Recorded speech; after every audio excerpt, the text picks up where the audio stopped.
Hey guys, this is a segment from the Slumpbuster Podcast. You can find the full episode on any of the various podcast platforms, or of course, subscribe to us on YouTube for more of our content.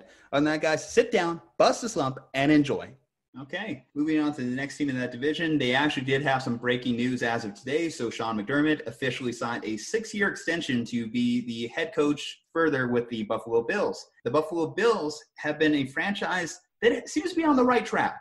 They've turned things around. They have a strong defense. Their quarterback, I'll admit, I was low on Josh Allen when he came out of Wyoming. As someone who's grew up with the Mountain West Conference, haven't seen a lot of talent necessarily come out of that specific conference, especially Wyoming. So to see a quarterback talent that could beat up on more than UNM, I was actually impressed. And he's actually shown flashes of athleticism that I don't think a lot of people anticipated. Their biggest acquisition of the offseason, of course, is going to be Stephon Diggs, who they acquired from the Vikings this year. So they had to give up some draft capital, so they weren't necessarily picking up as many pieces as they would have liked. They did lose a couple players as well, like Shaq Lawson along their defense. But overall, I still think that this team is going to be solid. Maybe they get a bounce-back season from Josh Norman as well. I anticipate them out the gate to be my division winners this year. They just have more continuity. Their defense should still be competitive. I think they're going to keep the ball on the ground this year a little bit more to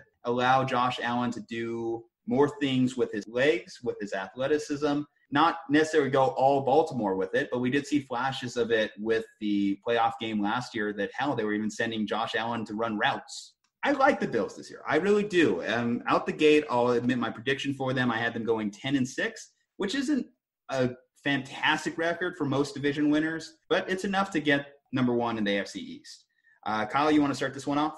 Yeah, I would have to say that one of my boldest statements out there for the season is that I just don't see how the Buffalo Bills are going to be that good unless they win the division by default, because they go 5-1 against the Jets, Dolphins, and Patriots.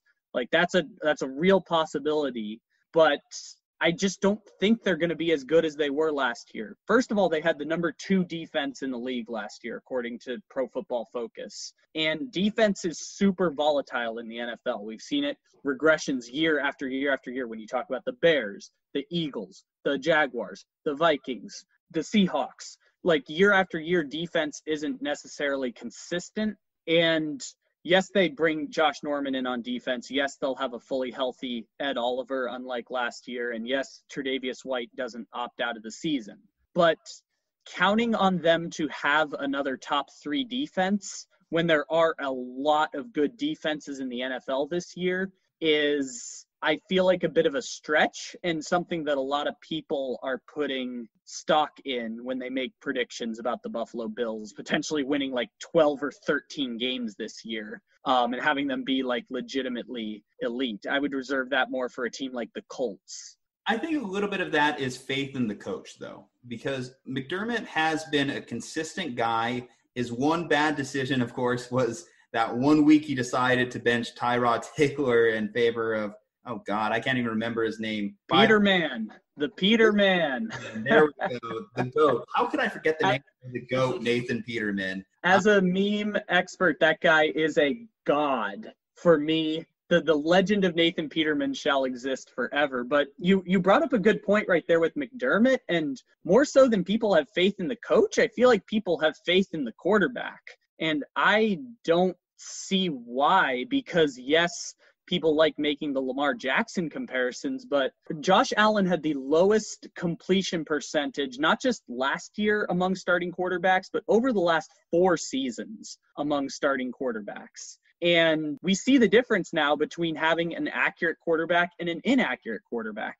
Jameis Winston threw as many passing yards as Matt Ryan last year. And the issue with Jameis Winston is that he completes like 15% less passes than Matt Ryan.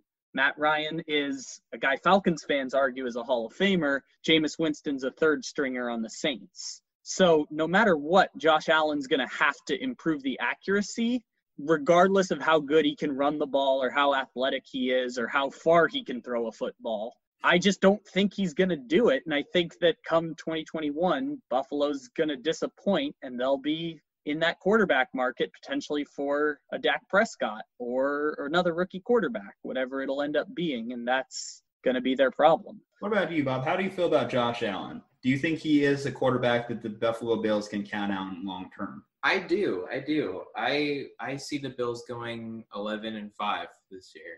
You know, I think they have a lot of talent, you know, with the Patriots sort of taking a step back from having the throne this year. You know, you said Lamar Jackson comparison. I was hearing some more like Cam Newton-like comparisons, but physical. Yeah, no, I believe in the Bills as much as I hate them.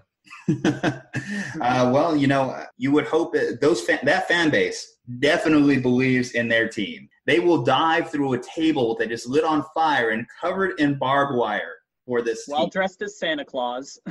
Bills Mafia is by far and away, as a Niners fan, I will admit this, my favorite fan base. I am not going to lie. It is so odd, the rules and customs that are allowed in the streets of Bills Mafia.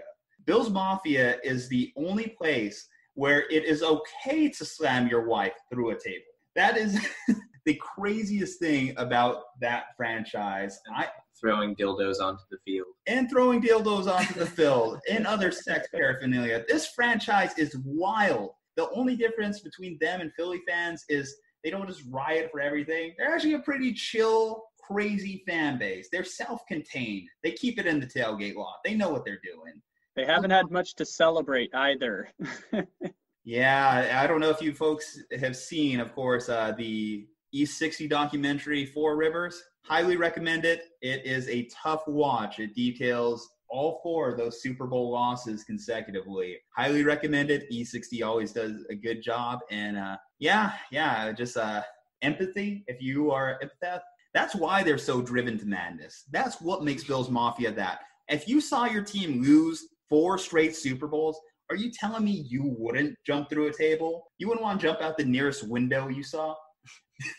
That is. What else are you going to do in Buffalo either? They don't have much else other than the Bills and the Sabres, and the Sabres are never good.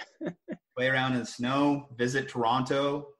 That's pretty much it. You can use it as an opportunity to escape the country. That is the life of Bills fans. But at the same time, we believe in you this year. Buffalo, I have you winning the AFC East, going 10-6. Slumpbuster Bob, 11-5. Kyle, you want to throw a record on it, this one?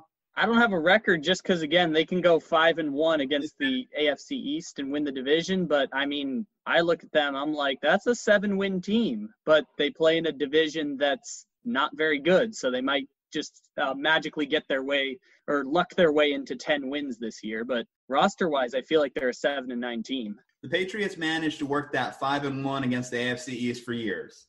So it is a winning formula.